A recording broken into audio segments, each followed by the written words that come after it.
बिस्मिल्लाहिर्रहमानिर्रहीम। अस्सलाम वालेकुम नाज़रीन, आप मेरा यूट्यूब चैनल देख रहे हैं। मैं मोहम्मद फैसल अजीज़।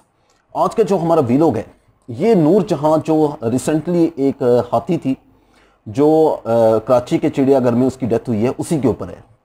नूर जहां वो तंजानिया के किसी जंगल में पैदा हुई। 3 साल की उम्र में इसे अगवा किया गया। जंगली जानवरों के दलालों ने इसे कई जगह फ़रोख्त किया। आखिरकार वो फ़रोख्त होती हुई पाकिस्तानियों के हत्थे चढ़ गई। भूख, प्यास, अफलास, गुर्बत और इससे बढ़कर करप्शन, लूट मार, कत्लो गारत में दलसे इस दलदल में इसे 14 साल की कैद बमा मुशक्कत सुना दी गई। अपनों से दूरी का दुख, अपने ख़ानदान से जुदा होने का गम क्या होता है वो हर लम्हा झीलती रही। लोग इसे खुशी खुशी देखने आते, मगर वो चीख चीख कर अपनी तकलीफ़ इन्हें बताती। वो इतना चीखती जितना इस बेज़बान मासूम से चीखा जा सकता था। वो दिन रात रोती रहती, मगर कोई इसकी बात ना समझता।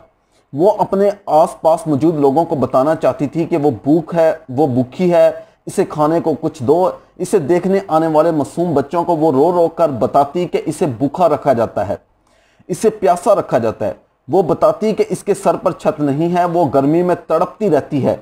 लोहे के पिंजरों और सीमेंट पत्थर की दीवारों के अंदर वो तड़पती रहती है, मगर इस पर टिकट लगा था। वो जितना चीखती, लोग इस पर इतना ही मुतवज्जो होते और इसे देख देख कर हंसते।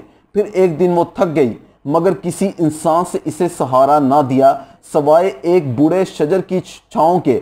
इसने जितना हम इंसानों को कमा कर दिया, बदले में हम इंसानों ने इसे दरख्त की छांव दी। वो तड़पती रही एक दरख्त के नीचे। वो बेचारी ना जिंदों में थी और ना मुर्दों में, और आखिरकार वो बदनसीब अपनी उम्र कैद काट कर चली गई। मगर इसकी मौत ने कई राजों से पर्दा उठा दिया। इसकी मौत ने बताया कि इस जेल में जहां इसने 14 साल की सजा काटी, वहां इंसानों की जानब से जानवरों के साथ जानवरों जैसा सलूक भी नहीं किया जाता। कोई है जो इस कत्ल के जिम्मेदारों का तयन करे? आह, मगर कोई नहीं।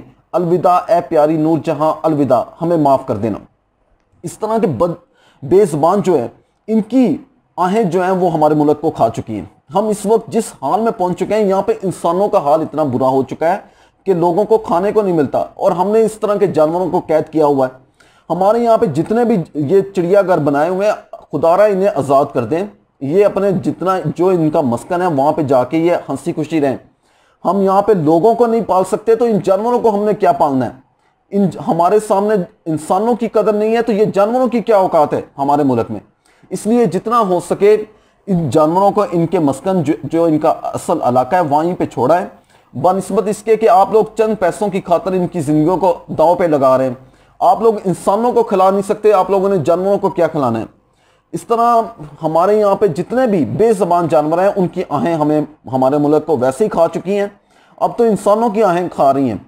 इसलिए बेहतर यही है कि जहाँ पे ये अच्छे तरीके से रह सकते हैं, जो सफारी ज़ू वगैरह हैं, सफारी पार्क वगैरह हैं, बड़े बड़े नेशनल पार्क हैं, दुनिया में बहुत सारे बड़े बड़े पार्क हैं, वहाँ पे इन्हें छोड़ दें।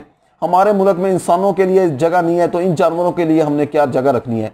इसके साथ ही अपना और अपने इस चैनल का ख्याल रखें। तब तक के लिए अल्लाह हाफिज़।